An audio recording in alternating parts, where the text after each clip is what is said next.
एक छोटी सी कहानी सुनाना चाहता हूँ। अगर ये छोटी सी कहानी आपको समझ आ गई तो एक बहुत बड़े बदलाव की शुरुआत होगी इसी क्षण से।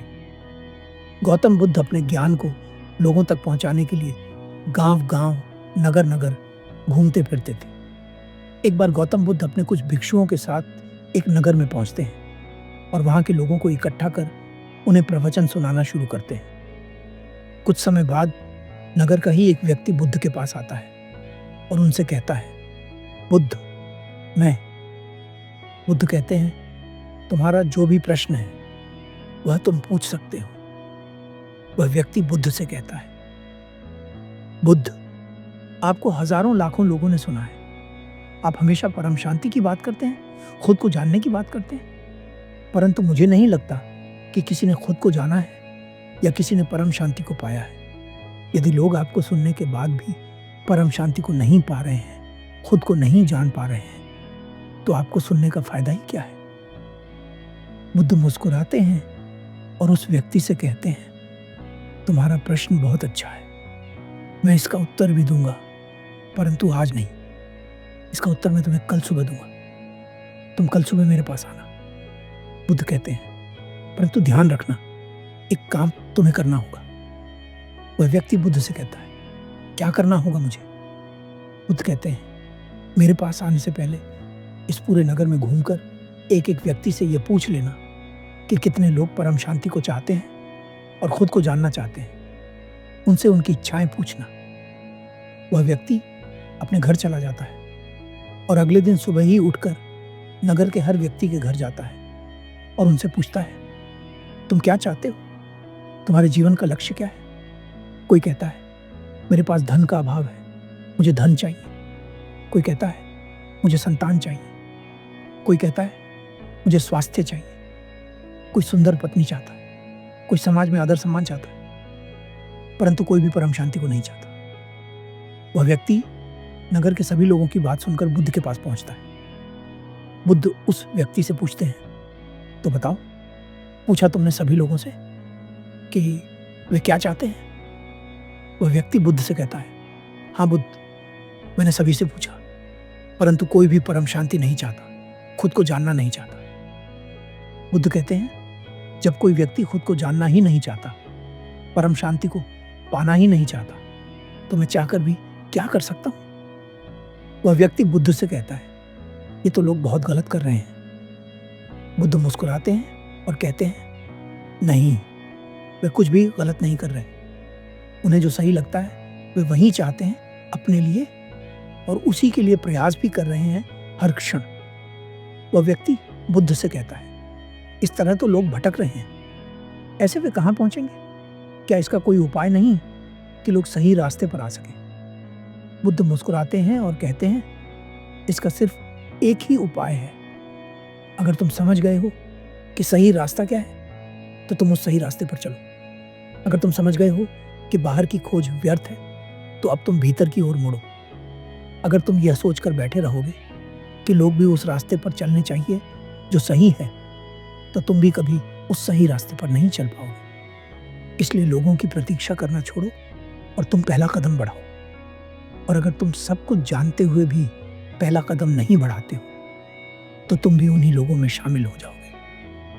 और फिर कोई और आकर पूछेगा, बुद्ध, आपको सुनते तो बहुत लोग हैं, परंतु उनके भीतर कोई बदलाव क्यों नहीं होता? इसलिए जरूरी बात यह नहीं कि लोग सही रास्ते पर चल रहे हैं या नहीं। जरूरी बात यह है कि अगर तुम्हें समझ आ गया है कि सही क्या है और गलत क्या है, तो क्या तुम अब सही को चुन पा रहे हो? जितने भी लोग अभी मुझे सुन रहे हैं, ज्यादातर लोगों के मन में एक ही बात रहती है, जीवन के अंदर बदलाव होना चाहिए। मैं आप सभी से कहना चाहता हूं, बदलाव तब तक नहीं होगा जब तक तुम पहला कदम नहीं उठाते। एक बार एक व्यक्ति एक बौद्ध भिक्षु से पूछता है, गुरुदेव, यह सारा संसार मेरा दुश्मन क्यों है? जिसे देखूं वो मुझे दुखी देखना चाहता है। जब भी मैं कोई अच्छा कार्य करता हूं तो लोग उसमें बाधा क्यों डालते हैं? वे बौद्ध भिक्षु उस व्यक्ति से पूछते हैं, बनते, क्या हुआ? तुम इतने परेशान क्यों? वह व्यक्ति कहता है, गुरुदेव, 2 दिन पहले मुझे आपकी ही तरह एक बौद्ध भिक्षु मिले थे जिन्होंने मुझे ध्यान करने की सलाह दी थी। उन्होंने मुझे बताया था कि ध्यान करने से मेरे जीवन में स्पष्टता आएगी, मेरा जीवन को देखने का नजरिया बदलेगा। परंतु यह संसार है कि मुझे ध्यान करने ही नहीं देता। वे बौद्ध भिक्षु उस व्यक्ति से पूछते हैं, भंते, यह संसार तुम्हें ध्यान करने से कैसे रोकता है?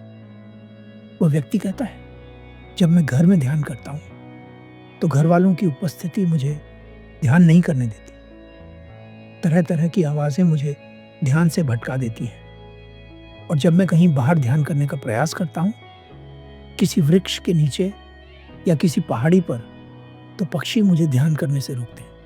उनकी आवाजें मुझे परेशान करती हैं। तब बौद्ध भिक्षु उस व्यक्ति से कहते हैं, भंते, सबसे पहले तो तुम यह समझो कि कोई भी तुम्हारा दुश्मन नहीं है। जब तुम ध्यान नहीं भी कर रहे होते हो, लोग तब भी बोलते हैं, पक्षी तब भी चहचहाते हैं। तुम्हारी समस्या यह है कि तुमने, यहां वाक्य अधूरा था, इसे पूरा किया गया है। तुमने अपने ध्यान को बाहरी परिस्थितियों से जोड़ दिया है। वह व्यक्ति उन बौद्ध भिक्षु से पूछता है, क्या एकाग्रता और ध्यान 2 अलग अलग चीजें हैं? वे बौद्ध भिक्षु कहते हैं, हाँ, एकाग्रता और ध्यान के बीच एक बड़ा अंतर है। वह व्यक्ति कहता है, गुरुदेव, कृपा कर मुझे समझाइए। वे बौद्ध भिक्षु कहते हैं, एकाग्रता का अर्थ है अस्वीकार करना और ध्यान का अर्थ है स्वीकार करना। वह व्यक्ति पूछता है, परंतु कैसे गुरुदेव? वे बौद्ध भिक्षु कहते हैं, जब तुम एकाग्र होने का प्रयास करते हो तो तुम अपना ध्यान हर जगह से हटाते हो। तुम अपने भीतर उठ रहे विचारों और भावनाओं को अस्वीकार करते हो। तुम इस सत्य को भूल जाते हो कि जिस चीज को तुम दबाने की कोशिश करते हो, वही चीज तुम पर हावी हो जाती है। यही कारण है जिसकी वजह से लोग हार मान लेते हैं और ज्यादा लंबे समय तक अपने प्रयास को जारी नहीं। गुरुदेव, तो ध्यान करने का सही अर्थ क्या है? वे बौद्ध भिक्षु उस व्यक्ति से कहते हैं, ध्यान करने का सही अर्थ है हर चीज को पूरी जागरूकता के साथ स्वीकार करना। चाहे भीतर से कोई विचार या भावना उठे या बाहर से कोई ध्वनि सुनाई दे, दोनों को स्वीकार कर लेना। क्योंकि कोई भी ध्वनि या विचार तुम्हारे ध्यान में बाधा नहीं डालता। उस ध्वनि या विचार के कारण जो सोच तुम्हारे भीतर शुरू हो जाती है, वह सोच तुम्हारे ध्यान में बाधा डालती है। तुम्हारा यह सोचना कि ऐसे विचार क्यों आ रहे हैं या यह ध्वनि क्यों सुनाई दे रही है, यही सोच तुम्हारे ध्यान में बाधा बनती है। वह व्यक्ति उन बौद्ध भिक्षु से पूछता है, परंतु मैंने सुना है कि ध्यान में हमें अपनी सांस पर ध्यान केंद्रित करना चाहिए।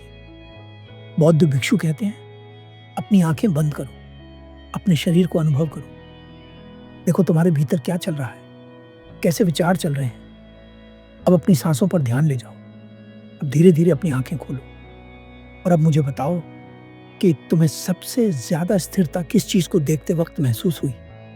अपने शरीर को, अपने विचारों को, या फिर अपनी सांसों को? वह व्यक्ति कहता है, सांसों को देखते वक्त मेरा शरीर ज्यादा स्थिर हो रहा था। वे बौद्ध भिक्षु कहते हैं, सांसों को देखने का अर्थ यह नहीं है कि तुम हर विचार को अस्वीकार करो। जिस प्रकार तुम अपनी सांसों के लिए जागरूक हो, उसी प्रकार तुम्हें अपने विचारों के लिए भी जागरूक रहना है। हर तरह की ध्वनि के लिए भी जागरूक रहना है। वह व्यक्ति पूछता है, परंतु ध्यान में सांसें इतनी महत्वपूर्ण क्यों हैं?